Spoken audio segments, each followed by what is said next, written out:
जी प्रणाम। आज हम बात करेंगे कोशिका की, सेल की। सेल जीवन का संरचनात्मक और कार्यात्मक इकाई होता है। कहने का मतलब है कि जीवन का संरचनात्मक और कार्यात्मक इकाई को हम सेल कहते हैं, कोशिका कहते हैं। मतलब cell is functional and structural unit of life. ऐसे भी हम कह सकते हैं कि एक बहुमंजिला इमारत है और सेल उसका एक ईटा है। अब हम बात करेंगे आज सबसे पहले कि सेल आखिर कैसे कैसे सेल का खोज हुआ। एक सेल तो था, इसका खोज कैसे कैसे हुआ। तो हम सबसे पहले बात करते हैं 1665 ईस्वी की। रॉबर्ट हुक नाम का एक साइंटिस्ट था। वो क्या करता था, सूक्ष्मदर्शी बनाता था। तो वो सबसे पहले देखा कि कोई भी चीज जो है एक बॉक्स टाइप का स्ट्रक्चर होता है। इस तरह से उसको दिखा कि हर चीज में जो है एक बॉक्स की तरह उसको दिख रहा था। वो जो है रॉबर्ट हुक, उसका नाम दे दिया सेला कि ये कुछ है, इसको हम कहेंगे सेला। सेला मतलब होता है बॉक्स लाइक स्ट्रक्चर। बाद में 1674 ईस्वी में लेवन हुक थे, वो डच के थे। वो बताए, वो अलग अलग लोगों को अध्ययन करना शुरू कर दिए। थोड़ा सा धीरे धीरे माइक्रोस्कोप में भी डेवलपमेंट हो रहा था, थोड़ा बढ़िया माइक्रोस्कोप आया। उसमें ये देखे अलग अलग अध्ययन के, बैक्टीरिया का देखे, बैक्टीरिया का एकदम अकेले देखे कि अच्छा ये है, इसमें तो पूरा जीवन हो सकता है। तो वो कौन किए 1674 ईस्वी में लेवन हुक। 1831 ईस्वी में रॉबर्ट ब्राउन थे। वो देखे कि सेल के अंदर एक छोटा सा गोल स्ट्रक्चर होता है, उसको वो नाम दिए न्यूक्लियस, केंद्रक। वो क्या था, वो बीच बीच में था, इसलिए उसका नाम वो दे दिए केंद्रक। वो कौन काम किया 1831 में? Robert brown. 1838 में स्लाइडेन थे। वो देखे कि पेड़ पौधा का भी शरीर जो है कोशिका का बना होता है, मतलब कि सेल का बना होता है। ये कौन किए 1838 ईस्वी में? स्लाइडेन देखे कि पादप का भी, मतलब पेड़ पौधे का भी शरीर जो है कोशिका का बना हुआ है। बाद में 1839 आया। 1839 में पुरकिंजे देखे कि इसमें क्या होता है, जीव द्रव प्रोटोप्लाज्म पाया जाता है। यहाँ आप देख सकते हैं, ये बीच में जो ये है प्रोटोप्लाज्म क्या होता है, दानेदार तरल पदार्थ होता है जो क्या होता है सेल में भरा रहता है, उसको हम कहते हैं जीव द्रव या प्रोटोप्लाज्म। ये बात पुरकिंजे बताया कि सेल के अंदर एक तरल पदार्थ भरा होता है, उसको हम क्या कहेंगे, जीव द्रव कहेंगे। मतलब उसका नाम ये दे दिए जीव द्रव। बाद में 1839 में स्वान नामक साइंटिस्ट कहे कि जंतुओं का शरीर भी जो है कोशिका से ही बना हुआ है, सेल से ही बना हुआ है। और यही 1838 में स्लाइडेन और स्वान, ये दोनों मिल करके एक सिद्धांत दिए कि भाई सारा चीज जो है, दोनों चीज, चाहे पादप हो, पेड़ पौधा हो या जीव जंतु हो, ये दोनों कोशिका से बना होता है। और कोशिका इस तरह का होता है, उसको हम कोशिका सिद्धांत कहते हैं। मतलब सबसे पहले स्लाइडेन और स्वान ये दोनों मिल करके कोशिका सिद्धांत का प्रतिपादन किया, मतलब कोशिका सिद्धांत बाहर लाए। ये दोनों का काम एक साथ आया, जिसको हम कोशिका सिद्धांत के नाम से जानते हैं। फिर बाद में धीरे धीरे काम होते रहा। काम होते होते 1855 में विर्चो नामक साइंटिस्ट बताए कि एक सेल जो है दूसरे सेल से बनता है। मतलब कोशिका जो है, एक कोशिका दूसरे कोशिका से बनता है। एक कोशिका, उससे दो से चार, चार से 8। मतलब सेल जो है पहले से जो सेल मौजूद है उसी से बनता है। बाद में 1861 में मैक्स सुल्ज जो थे, मैक्स सुल्ज, वो बताया कि ये जो है कोशिका जो है प्रोटोप्लाज्म का पिंड है। मतलब एक गोला है, वो क्या है, प्रोटोप्लाज्म है। एक गोल प्रोटोप्लाज्म को ही हम क्या कहते हैं, सेल कहते हैं। बाद में जो है 1884 ईस्वी में धीरे धीरे स्टडी बढ़ रही थी, लोग पढ़ते जा रहे थे, अलग अलग जगहों पे लोग पढ़ रहे थे।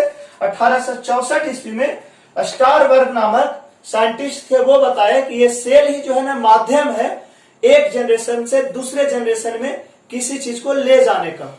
मतलब एक अभी है, उसके अगले जनरेशन में कोई चीज यदि जाता है तो वो सेल के माध्यम से ही जाता है। बाद में इसका ही ज्यादा स्टडी हुआ तो हम डीएनए तक पहुंच गए। सेल में जो है न्यूक्लियस पाया जाता है, न्यूक्लियस में डीएनए पाया जाता है, क्रोमोसोम पाया जाता है। उस क्रोमोसोम से हम कहते हैं कि एक सेल से एक व्यक्ति से दूसरे व्यक्ति में generation by generation genetic material का ट्रांसफर होता है। ये सबसे पहले स्टारबर्ग ही बता दिए थे 1884 ईस्वी में। लेकिन तब तक उतना ज्यादा स्टडी नहीं हुआ था। हम लोग न्यूक्लियस और न्यूक्लियस से नीचे की चीज डीएनए वगैरह की पढ़ाई नहीं कर पाए थे, क्योंकि वहां तक देखना संभव नहीं था। लेकिन ये चीजें पता चल गई थी कि एक जनरेशन से दूसरे जनरेशन में, एक पीढ़ी से दूसरे पीढ़ी में जो चीजें पास होता है, जाता है, वो 1884 में स्टारबर्ग ही बता चुके थे। बाद में 1931 ईस्वी में एमनॉल और ई रस्का नाम के साइंटिस्ट थे।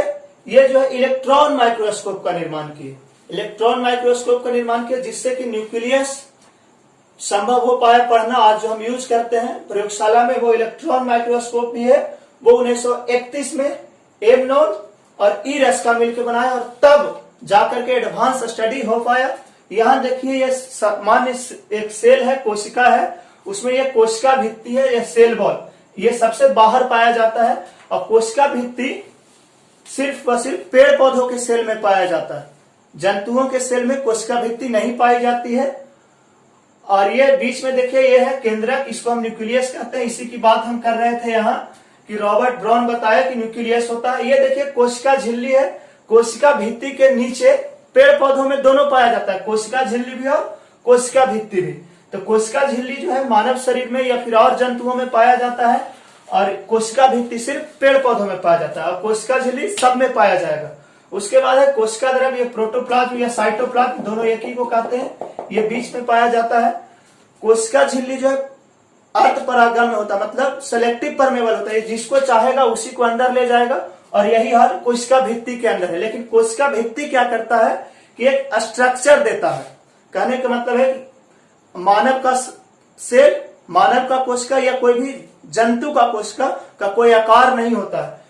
ये तो गोल बना दिए, लेकिन ये गोल होता नहीं है, कोई ऐसे होगा, कोई ऐसे होगा, कोई ऐसे होगा, कोई ऐसे होगा, इसका कोई ठिकाना नहीं है।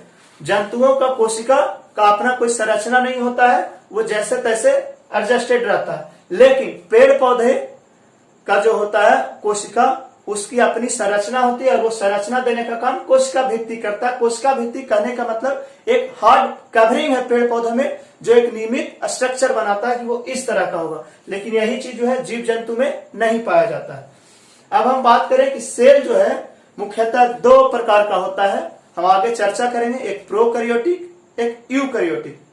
प्रोकैरियोटिक सेल और यूकैरियोटिक सेल में मुख्य अंतर क्या है कि प्रो कहने का मतलब ही होता है पुराना, पहले का। तो उसमें क्या होता है, न्यूक्लियस नहीं पाया जाता है, केंद्रक नहीं पाया जाता है, या पूरी तरह से डेवलप नहीं होता, मतलब पूरा तरह से बना हुआ केंद्रक नहीं होता, वो होता है प्रोकैरियोटिक सेल। प्रोकैरियोटिक सेल मुख्यतः एक कोशिकीय जीव में पाया जाता है, सिंगल सेल, एक ही सेल का एक जीव है उसमें पाया जाएगा। और मानव का शरीर या पेड़ पौधे का शरीर ये बहुकोशिकीय होता है, एक कोशिकीय माइक्रोस्कोपिक जीव का होता है, बैक्टीरिया वगैरह एक कोशिकीय होते हैं, और उसी में जो है वेल डेवलप न्यूक्लियस नहीं पाया जाता है, मतलब प्रोकैरियोटिक सेल होते हैं। एक बात करें तो सबसे छोटा यदि कोशिका किसी का होता है तो निमोनिया का होता है, प्लूनिमोनिया का, और सबसे बड़ा कोशिका शुतुरमुर्ग के अंडे का होता है। मोटा मोटी यदि हम बात करें साधारण तौर पे, सामान्य तौर पे, तो एक मनुष्य का शरीर यदि वो 60 किलो का है तो उसमें टोटल जो है सेल पाया जाएगा 60 गुने 10 पर पावर 15, मतलब प्रति किलो 10 पर पावर 15 सेल पाया जाता है, कोशिका पाया जाता है। अब जितना वजन है उस हिसाब से जोड़ लीजिए कि लगभग कितना सेल पाया जा रहा होगा।